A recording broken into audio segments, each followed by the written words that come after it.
È diventato una luce, è diventato un faro, una luce nel tunnel, non in fondo al tunnel, perché siamo ancora dentro il tunnel.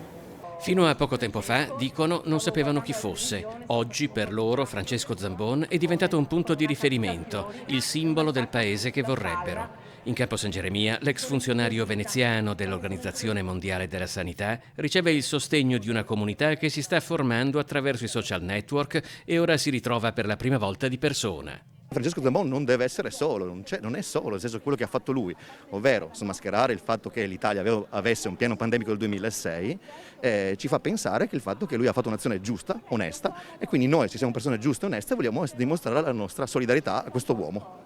È stato lasciato solo? Sì, sì, assolutamente. Lui si è dovuto ritirare dall'OMS, ha perso un lavoro, adesso deve cercare un lavoro e i vertici l'hanno lasciato sotto e anche i colleghi l'hanno lasciato solo, sì.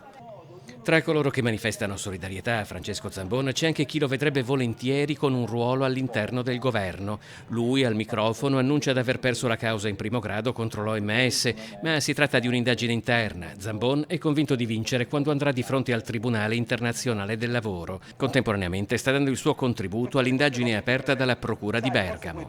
A Bergamo ho depositato 182 allegati, 1500 pagine di materiale, penso che possa contribuire in qualche modo all'indagine che è in corso. Solidarietà da gente comune, ma ha detto i suoi colleghi dell'OMS qui non si sono visti.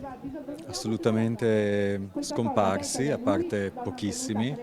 Per esempio oggi dell'Ufficio di Venezia, dove io ho lavorato per 8 anni, non c'è nessuno, evidentemente è un chiaro segno, ne prendo atto, con dispiacere ovviamente.